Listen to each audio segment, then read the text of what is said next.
ஏற்பாட்டையும் புதிய ஏற்பாட்டையும் நாம் ஒன்று சேர்த்து வைத்திருக்கிறோம். ஆக இந்த கிறிஸ்தவம் யூத மார்க்கத்தை தழுவி உருவானது. ஆகவே இந்த கிறிஸ்தவம் எங்கே ஆரம்பமானது? பாலஸ்தீனாவில். மூன்றாவது, யூத மார்க்கத்தின் புத்தகங்களான பழைய ஏற்பாட்டின் புத்தகங்களும் கிறிஸ்தவ மார்க்கத்தின் நூல்களான புதிய ஏற்பாட்டின் கொள்கைகளையும் ஒன்று சேர்த்ததுதான் இஸ்லாமியர்களுடைய திருக்குரான். திருக்குரானிலும் கூட ஆதாம் ஏவாளிலும் தான் உலகம் ஆரம்பமானது மற்றும் ஆபிரகாமுடைய வரலாறு, ஈசாக்கின் வரலாறு, யாக்கோபின் வரலாறு என்று சொல்லி எல்லாருடைய வரலாறும் திருக்குரானிலும் இருக்கிறது. ஆண்டவராகிய இயேசு கிறிஸ்து திரும்பவும் வருவார். அவர்தான் இந்த உலகத்தை நியாயந்திருக்க அதிகாரம் பெற்றவர். அவர்தான் எல்லாரையும் பரலோகத்திற்கு கொண்டு செல்ல அதிகாரம் பெற்றவர் என்று திருக்குரானும் போதிக்கிறது. ஆகவே இவைகளெல்லாம் அடங்கினது திருக்குரான். அந்த இஸ்லாம் எங்கே உருவானது? அதுவும் பாலஸ்தீனாவில் தான் உருவானது. உலகம் முழுவதும் இன்றைக்கு பரவி இருக்கிற மூன்று மார்க்கம், ஒன்று யூதம், இரண்டாவது கிறிஸ்தவம், மூன்றாவது இஸ்லாம். இந்த மூன்று மார்க்கம் தான் இப்ப உலகம் முழுவதும் இருக்கிறது. உலகம் முழுவதும் இருக்கிற மூன்று மார்க்கம். இந்த மூன்று மார்க்கமும் எங்கே ஆரம்பமானது? பாலஸ்தீனாவில். உலக ரட்சகர் இயேசு எங்கே பிறந்தார்? பாலஸ்தீனாவில். பாடுபட்டார், உயிர்த்தார், தன் அப்போஸ்தலருக்கு சொன்னார், உலகம் எங்கும் போய் எல்லா இனத்தாருக்கும் என் நற்செய்தி அறிவியுங்கள் என்றால் அவர்கள் எல்லோரும் ஒரு ரட்சகர் வருவார் என்று காத்திருக்கிறார்கள் அல்லவா? நானே அந்த ரட்சகர், போய் அறிவியுங்கள் என்று சொன்னார். என் அன்பான சகோதரனே சகோதரியே, ஏனையா உலகம் எல்லாம் போகணும்னு கேட்டா அதுக்கு அவர்கள் கொடுத்த பதில் என்ன? உலகம் எல்லாம் போயிருக்கிறவங்க ஒரு ஊர்ல இருந்து போனவங்க தான், என்னை தேடி கொண்டு போனவர்கள் தான். ஆகவே அவர்களுக்கெல்லாம் போய் என் நாமத்தை அறிவியுங்கள் என்று சொன்னார். என் அன்பான சகோதரனே சகோதரியே, உலகம் முழுவதும் வந்தது. சரி, உலகம் முழுவதும் ஒரே மொழி, ஒரே மார்க்கங்கள் இருப்பதை நாம் காணலாம். ஆனால் நமது ஆசியா கண்டத்தை எடுத்துக் கொள்வோம் என்றால் அதுல பிரதானமான ஒரு தேசம் நமது பாரத தேசம். இந்தியா என்று சொல்லும் போது அதுல இலங்கையும் சேர்த்துக் கொள்ள வேண்டும். ஏனென்றால் இலங்கையை இந்தியாவிலே தமிழ் மன்னன் சேர மன்னனுடைய மைத்துனன் சிங்கமுகன் ஆட்சி செய்தவன். அவன் சிங்கமுகன் ஆட்சி செய்தான். அந்த இலங்கையை தமிழில தீவுக்கு களம் என்று பெயர். ஆகவே சிங்கமுகன் சேர மன்னனுடைய மைத்துனன் சிங்கமுகன் இலங்கை ஆட்சி செய்ததுனால தீவுக்கு களம் என்று பெயர். அதனால சிங்கமுகன் பெயரையும் அந்த களத்தின் பெயரும் சேர்த்தான் சிங்களம் என்று அழைக்கப்பட்டது. அந்த சிங்களம் தான் பின்னாளில சிலோன் என்று அழைத்தார்கள். இப்பொழுது ஸ்ரீலங்கா என்றெல்லாம் அது மொழிபெயர்த்தார்கள். ஆனா இப்படி எல்லாம் ஒரு நாடுதான் அப்படி என்று பார்க்கும்போது, அப்ப இந்தியாவில் உருவான எல்லா மார்க்கங்களுடைய பாதிப்புகள் தான் மற்ற தேசங்களிலும் அது பரவிருக்கிறது. இந்திய வரலாற்றுக்குள்ள கொஞ்சம் சுருக்கமாக உங்களை நான் கொண்டு போக விரும்புகிறேன். இந்திய வரலாற்றுக்குள்ள முதலாவதாக இந்திய சரித்திரத்தை ஆராய்ந்து பார்க்கும்போது இந்தியாவில் வாழ்ந்து கொண்டிருந்தவர்கள் யார்? நீக்ரோக்கள். முதலாவது இந்தியாவில் நீக்ரோக்கள் வாழ்ந்திருக்கிறார்கள். இந்த நீக்ரோக்கள் அப்பொழுது இந்தியாவும் ஆஸ்திரேலியாவும் ஆப்பிரிக்காவும் ஒரே நில சூழ்நிலையில் இருந்தபடினால இந்த நீக்ரோக்கள், இந்தியாவில் இந்த நீக்ரோக்கள் தான் ஆப்பிரிக்காவுக்குள்ளே வாழ சென்றிருக்கிறார்கள். இது சாதாரண ஒரு கதை அல்ல, இதுதான் சரித்திர பின்னணி. இன்றைக்கும் இந்தியாவில் நீக்ரோக்கள் இருந்தார்கள் என்பதற்கு ஆதாரங்கள் உண்டு. அவர்களுடைய சந்ததியினர் இன்றைக்கும் இந்தியாவின் தொடர்ச்சியான அந்தமான் நிக்கோபார் தீவுகளிலே வாழ்கிறார்கள். கேரளாவிலே புலையர் என்ற பெயரோடு வாழ்கிறார்கள் மற்றும் தமிழ்நாட்டிலே இருளர் என்ற பெயரில் அவர்கள் வாழ்கிறார்கள் என்று சொல்லி இன்றைக்கும் ஆராய்ச்சியாளர்கள் அதை உறுதிப்படுத்துகிறார்கள். அதற்கு பின்பு இந்தியாவுக்குள்ளே வாழ வந்தவர்கள் ஆஸ்திரேலியாவை சென்று இணைக்கப்படுகிற ஒரு மக்கள். இவர்களும் பாலஸ்தீனா பகுதியிலிருந்து தான் இந்தியாவுக்குள்ளே வாழ வந்திருக்கிறார்கள், இந்த ஆஸ்திரேலியா சென்ற இனம் மக்கள். அதற்கு பின்பு இந்தியாவுக்குள்ளே வாழ வந்தவர்கள் திராவிடர்கள். இந்த திராவிடர்கள் ரோமுக்கும் ஈராக்குக்கும் மத்தியில தம்பிடா என்ற இடத்திலிருந்து வந்திருக்கிறார்கள். ரோமுக்கும் ஈராக்குக்கும் மத்தியில இருந்த ஒரு பகுதி அது தம்பிடா என்று அழைக்கப்படுகிற பகுதி. அவர்கள் தெர்மில் என்ற பாஷையை பேசினார்கள். அதான் இன்றைக்கு தமிழ் என்று அழைக்கப்படுகிறது. அவர்கள் இந்தியாவுக்குள்ளே வந்தார்கள். இந்த திராவிடர்கள் இந்தியாவுக்குள்ளே வந்த போது பெரும்பான்மையாக வந்திருக்கிறார்கள். இவர்கள் இந்தியாவுக்குள்ள வரும்போது நீக்ரோக்கள் ஆப்பிரிக்காவுக்கு சமவெளியா இருந்தபடினால் சென்றார்கள். இன்றைக்கு ஆப்பிரிக்காவுக்கும் ஆஸ்திரேலியாவுக்கும் உள்ள கடல் ஆழ பகுதி எவ்வளவு? 30 அடி ஆழம்தான். இதை டார்வின் கண்டுபிடித்து வெளியிட்டார். ஆஸ்திரேலியாவுக்கும் ஆப்பிரிக்காவுக்கும் உள்ள கடல் ஆழத்தை அளந்து பார்க்கும் போது சமபூமியா தான் இருக்கிறது. 30 அடி ஆழத்துல தான் தண்ணீர் இருக்கிறது. நோவா காலத்தின் வெள்ளத்திற்கு பின்புதான் இப்படி 3 கண்டங்கள் 5 கண்டங்களாக மாறி இருக்கலாம் என்று ஆராய்ச்சியாளர்கள் அதை ஏற்றுக்கொள்கிறார். இப்ப இந்தியாவுக்குள்ள வாழ வந்தவர்கள் யாருங்கள்? திராவிடர்கள். இந்த திராவிடர்கள் இமயம் முதல் பர்மா வரைக்கும் தமிழர்கள் தான் பரவி வாழ்ந்திருந்திருக்கிறார்கள். இன்றைக்கும் பர்மாவில் இருந்த தமிழர்கள் பல நாடுகளுக்கு கொண்டு போவதை பார்க்கலாம். அப்படி அந்த அளவுக்கு திராவிடர்களுடைய ஆட்சி, அவர்களுடைய பின்னணி இருந்திருக்கிறது. அதற்கு முன்பு இந்தியாவுக்குள்ளே வாழ வந்தவர்கள் சைனாவிலிருந்து வந்த மங்கோலியர்கள். இவர்கள் இந்தியாவின் மலை பிரதேசங்களில வாழ்ந்தார்கள். இன்றைக்கு சைனாவில் வந்த மங்கோலியர்களுடைய முகமும், ஜப்பானில் இருக்கிறவர்களுடைய முகமும், கொரியாவில் இருக்கிறவர்களுடைய முகமும், வடகொரியா தென்கொரியாவில் இருக்கிற முகமும் எல்லாம் பார்த்தா ஒரே முகமா தான் இருக்கும். எல்லாம் குட்டையான நாட்கள், சப்பையான மூக்கு, சின்ன சின்ன கண்கள் எல்லாருக்குமே ஒரே இடம் தான். இப்படி பிரிந்திருப்பதை நாம் அந்த இடத்துல காணலாம். இந்தியாவின் மலை பிரதேசங்கள்ல கூர்காக்கள் என்றெல்லாம் அழைக்கப்படுகிற இனத்தாரெல்லாம் அப்படி மங்கோலியாவில இருந்து வந்தவர்கள், சைனா பிரதேசங்கள்ல இருந்து வந்திருக்கிறார்கள். அதற்கு முன்பு இந்தியாவுக்குள்ள வந்தவர்கள் நாதிக்கையர் என்று அழைக்கப்படுகிற இனம். இவர்கள் யூதர்கள். இந்த யூதர்கள் அங்கே கிரேக்கர்களோடு சம்பந்தம் வைத்திருந்திருக்கிறார்கள். பல கிரேக்கர்களோடு இணைந்திருக்கிற யூத கூட்டத்துல நாதிக்கையர் என்பவர்கள் வந்திருக்கிறார்கள். இவர்தான் இந்தியாவிலே வந்து ஆரியர்களாக மாறி இன்றைக்கு பிராமணர்கள் என்று அவர்களை அழைக்கிறோம். அதற்கு முன்பு இந்தியாவுக்குள்ள வந்தவர்கள் நசரேயர் என்று அழைக்கப்படுகிற ஒரு கூட்டம். இந்த நசரேயர்கள் தான் இந்தியாவில பஞ்சாப் சமவெளியை கண்டுபிடித்து அங்கு வாழ்ந்திருக்கிறார்கள். அவர்களை தான் இன்றைக்கு பஞ்சாபியர்கள் என்று அழைக்கிறோம். இந்த நசரேயர்கள் தலைமுடி எடுக்காமல், தாடி வலிக்காமல், கடவுளுக்காக தேர்ந்தெடுக்கப்பட்ட கூட்டம் என்ற கூட்டம். இன்றைக்கும் பஞ்சாபியர்கள் தலைமுடி எடுக்காமல், தாடி வலிக்காமல் இருக்கிறார்கள். அதற்கு அடையாளம் அவர்கள் 6 அங்குல கத்தியை வைத்திருப்பார்கள். இந்த கத்தி எங்கள் தலையில படக்கூடாது என்பதற்கு. அவர்களைத்தான் இன்றைய வருஷத்துல இருந்து, அதாவது 1994 வருஷத்துல இருந்து 400 வருஷங்களுக்கு முன்பு அவர்களிலே ஒரு குரு தோன்றி, குரு நானக் என்பவர் தோன்றி, நாம் எல்லோருமே ஓரினமாக செயல்படுவோம். நாம் இந்தியாவில் வாழ்ந்தாலும் இந்தியாவில் இருக்கிற மதங்கள் நம்ம ஒருபோதும் அடிமைப்படுத்தக்கூடாது, நாம் ஓரினமாக செயல்படுவோம் என்று சொல்லியிருக்கிறார்கள் இந்த நசரேயர்கள். அவர்கள் இன்றைக்கு பஞ்சாபியர்கள் என்று அழைக்கப்படுகிறார்கள். இன்றைக்கு அந்த பஞ்சாபியர்களுக்கு கடவுள் இல்லை. அவர்கள் மத குருவைத்தான் வழிபடுகிறார்களே தவிர கடவுளை அவர்கள் வழிபடவில்லை. அவர்களும் பாலஸ்தீனாவிலிருந்து வந்த நசரேயர்கள் தான். அதற்கு பின்பு ஈராக் பகுதியிலிருந்து இந்தியாவுக்குள்ளே வந்தார்கள். ரொராஸ்ட்ராம் என்று அழைக்கப்பட்ட ஒரு இனம்.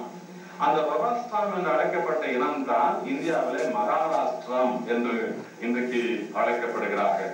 அதற்கு முன்பு இந்தியாவுக்குள்ள வந்திருக்கிறார்கள் போர்த்துகீசியர்கள். இவர்களுடைய சந்ததி தான் இந்தியாவிலே கோவா பகுதியில இருக்கிறார்கள். மங்களூரியை சேர்ந்தவர்களை அழைப்பார்கள் போர்த்துகீசியர்கள் எல்லாம். அதற்கு முன்பு இந்தியாவுக்குள்ள வந்தவர்கள் சிரியாவிலிருந்து வந்தவர்கள். அவர்களைத்தான் இந்தியாவிலே மலையாளிகள் என்று அழைக்கிறோம். சிரியன் கிறிஸ்டியன், கொரியன் கிறிஸ்டியன் எல்லாம் கேள்விப்பட்டிருக்கிறோமே, அந்த சிரியர்கள். பாருங்கள், இத்தனை இனம் இந்தியாவுக்குள்ளே வந்திருக்கிறது. ஆகவே இவர் அங்க பெண் எடுத்தார், இவர் இங்க பெண்ணு கொடுத்தார், இவர் இங்க பெண் எடுத்தார், அவன் அங்க பெண்ணு கொடுத்தார். இன்றைக்கு அதனாலதான் இந்தியாவில ஒவ்வொருத்தர் முகம் ஒரு மாதிரி இருக்கும், ஒரு தெருவில் ஒரு நிலம் இருக்கும், ஒரு ஊர்ல ஒரு மதம் இருக்கும், ஒரு வம்சத்துக்கு இனங்கள் இருக்கலாம். இப்படி மதங்களும் குலங்களும் கோத்திரங்களும் நிறங்களும் முறைகளும் வந்தது. இப்படி உலகத்தின் பல நாடுகளில் இருந்து இந்தியாவுக்குள் வந்த ஓரினமாய் மாறின இந்தியர்கள். இன்றைக்கு உலகத்தில் எல்லா நாடுகளிலுமே ஒரு மொழி, ஒரு இனம், ஒரு மார்க்கம் என்று பார்ப்போம் என்றால் இந்தியாவில் அப்படியெல்லாம் பார்க்க முடியாது. ஒரு மாநிலத்துல பல மொழி, பல இனம், பல இன மக்கள், பல மாற்றத்து மக்களை இந்தியாவுக்கு பார்க்கலாம். ஆனால் இவை எல்லாவற்றிலும் பிரதானமானவர்கள் யார் தெரியுமா? திராவிடர்கள். இந்த திராவிடர்களுக்கு கடவுள் என்று யாரும் இல்லை. நன்றாக கவனிக்கணும். முக்கியமான ஒரு செய்திக்கு வருகிறோம். திராவிடர்கள் இயற்கையை வணங்கி இருக்கிறார்கள், நெருப்பை வணங்கி இருக்கிறார்கள், காற்றை வணங்கியிருக்கிறார்கள், வானத்தை வணங்கியிருக்கிறார்கள். திராவிடர்கள் எந்த உருவத்தையும் வணங்கவில்லை, எந்த அடையாளத்தையும் வணங்கவில்லை. இதற்கு ஆதாரம் என்ன? இயேசு கிறிஸ்து பிறப்பதற்கு 5ஆம் நூற்றாண்டுக்கு முன்பு எழுதப்பட்ட தொல்காப்பியம், உலக பிரசித்தி பெற்ற ஒரு காவியம் தொல்காப்பியம். அந்த தொல்காப்பியத்துல திராவிடர்கள் எந்த உருவத்தையும் எந்த அடையாளத்தையும் வணங்கவில்லை, இயற்கையில தான் இறைவனை வணங்கி இருக்கிறார்கள் என்று தெல்ல தெளிவாய் தெரிந்து கொள்ள முடிகிறது. ஆக இப்படி இயற்கையில இறைவனை வணங்கி கொண்டு வந்த அந்த திராவிடர்களுக்கு இன்றைக்கும் கூட பாருங்க, தமிழ்நாட்டுல திராவிடனுக்கு இன்னும் சரியா ஒரு சிலருக்கு கடவுளே தெரியாது. அதனாலதான் சினிமா ஸ்டார் எல்லாம் கடவுளா தேர்ந்தெடுக்கிறான். மெட்ராஸ்ல எல்லாம் பாத்தீங்கன்னா சினிமா ஸ்டார் எவனாவது தெருவுல சுத்தின்னு இருப்பான், ஒன்னப்படி என்னப்படின்னு.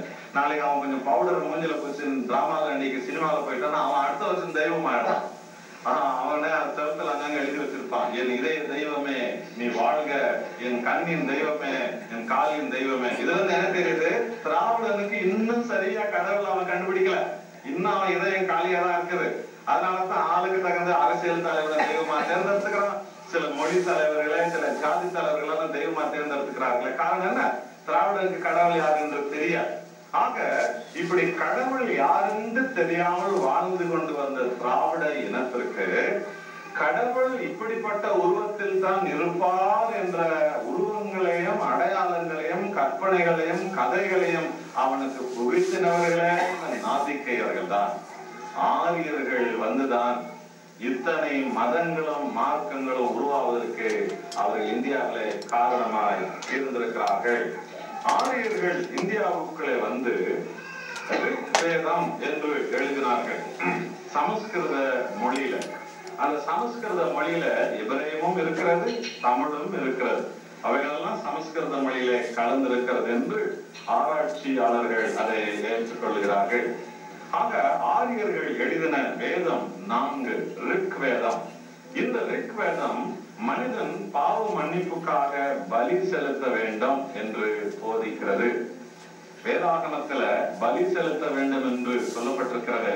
இந்த யூதன் தானே அங்க வந்து ஆரியனாய் மாறி இருக்கிறான், பலி செலுத்த வேண்டும் என்பதை பற்றி போதித்திருக்கிற ரிக் வேதம். அதற்கு பின்பு அசூர் வேதம் என்று எழுதியிருக்கிறார்கள்.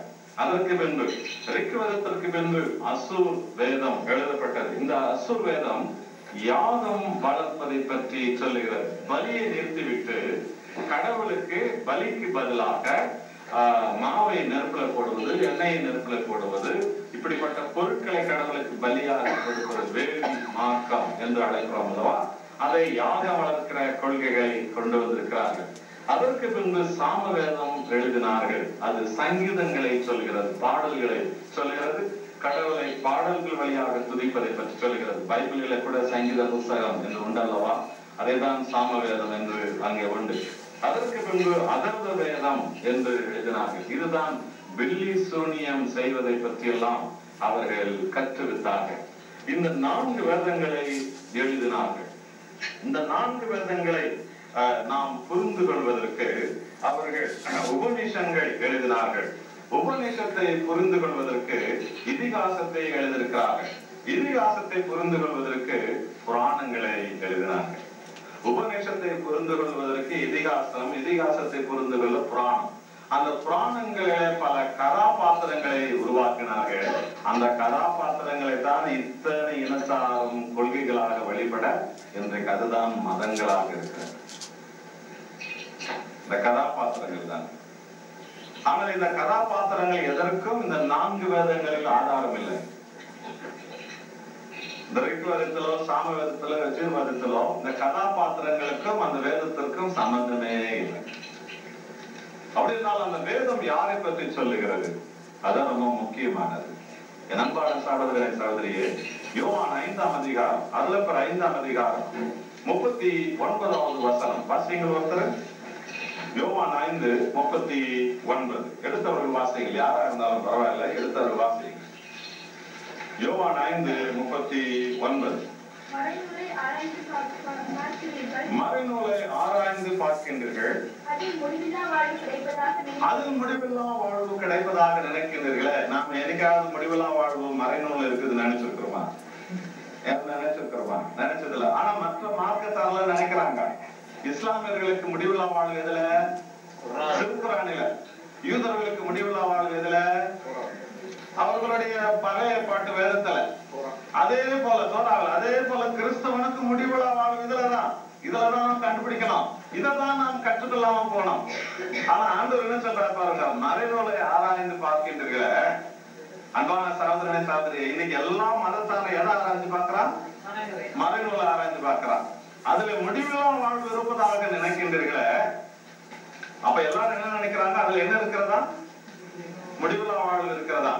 இங்க என்ன சொல்றாரு? அடுத்தது இயேசு என்ன சொல்றாரு? முடிவில்லா வாழ்வு இருப்பதாக நினைக்கின்றீர்களே, என்னை குறித்து சாட்சியம் கொடுக்கிறவைகள் அவைகள் தான். அந்த மறைநூல்ல தானே என்ன பற்றி சொல்லி இருக்குதுன்னு சொல்றாரு. எத்தனை ஆழமான ஒரு ரகசியம் பார்த்தீங்களா? அப்ப ரிக்குவேதம் எதை சொல்லுகிறது? மனிதன் பாவியா இருக்கிறான், அந்த பாவியை மீட்க ரட்சகன் தோன்றுவான், ரட்சகன் வருவான் என்றுதான் ரிக்குவேதம் சொல்லுகிறது. ஆனா ஆண்டவர் சொல்றாரு, மறைநூலை ஆராய்ந்து பாருங்க, என்னை பற்றி சாட்சியம் கொடுப்பவைகளும் அவைகள் தான், என்னை குறித்து அதான் சாட்சியம் கொடுக்குதுன்னு சொல்றாரு. இதைத்தான் வேத புத்தகத்துல பவுல் அப்போஸ்தலர் கூட சொன்னார். என்ன சொன்னார்? அப்போஸ்தலர் 17ஆம் அதிகாரத்துல 28வது வசனத்தை வாசியுங்கள். அப்போஸ்தலர் 17:28 பவுல் என்ன சொன்னார் பாருங்கள். அப்போஸ்தலர் 17:28 ஏனெனில் அவருக்குள் நாம் வாழ்கிறோம், அசைகிறோம், இருக்கிறோம். அப்படியே உங்கள் புலவர்களிலும் சிலர் நாம் அவருடைய சந்ததியார் என்று சொல்லி இருக்கிறார்களே. என்ன சொல்றாரு பார்த்தீங்களா? உங்களுடைய புலவர்களிலும் சிலர் என்ன சொல்லி இருக்கிறாங்களா? நாம் அவருடைய சந்ததி என்று சொல்லி இருக்கிறார்களே. யார் சொல்றது? இத பவுல் சொல்றார். சின்ன சொல்றார். பவுல் சொல்றார், ஜனங்களுக்கு சொல்றார், ஜனங்களே, உங்களுடைய புலவர்கள் எழுதின புலமை புத்தகங்களை ஆராதிக்கின்றீர்களே, அந்த புலவர்கள் எல்லாம் யாரை பற்றி எழுதியிருக்கிறார்கள் தெரியுமா? அவரால் தான் நாம் அசைகிறோம், அவனின்றி அணுவும் அசையாது என்று சொல்லுகின்றீர்களே, அந்த அவன் இருக்கிறானே, அந்த அவன் தான் இந்த இயேசு கிறிஸ்து, கிறிஸ்துவான உலகத்தில் வெளிப்பட்டார். இதை உங்களுக்கு புலவர்களும் சொல்லியிருக்கிறார்களே. தயவுசெய்து குழந்தையை வெளியே உட்கார வைத்து விளையாடலாம். தயவுசெய்து கொஞ்சம் இடம்லாம் இருக்கிறது, இந்த 2 பேர் பேச முடியாது ஒரே நேரத்துல. தயவுசெய்து மன்னிக்க வேண்டாம்.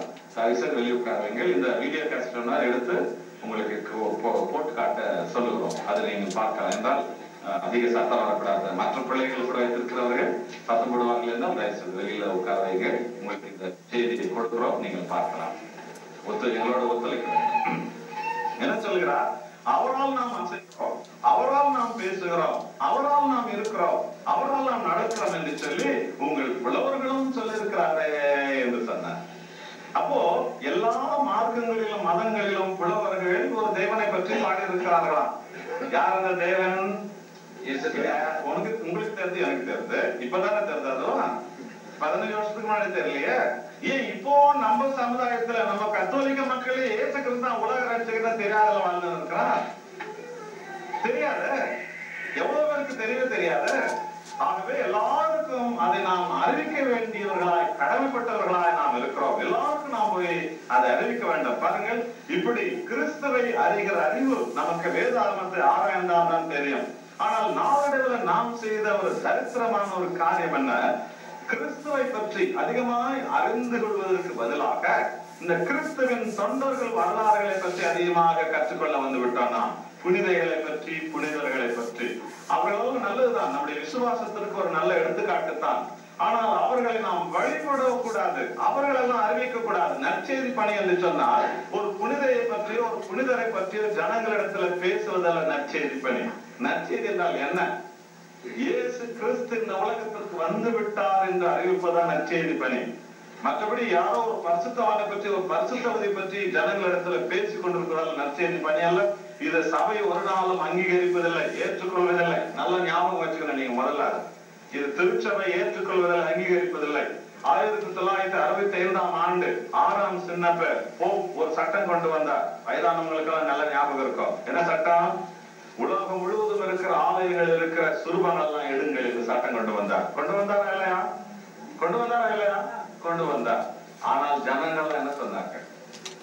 இல்லை இல்லை, நாங்கள் எடுக்க மாட்டோம். அதை பார்த்தா தான் எங்களுக்கு பக்தியே வருது. அதனால எங்க தலைமுறை எல்லாம் இன்னும் கொஞ்சம் கடவுளை பத்தி கத்துக்கிட்டோம். அது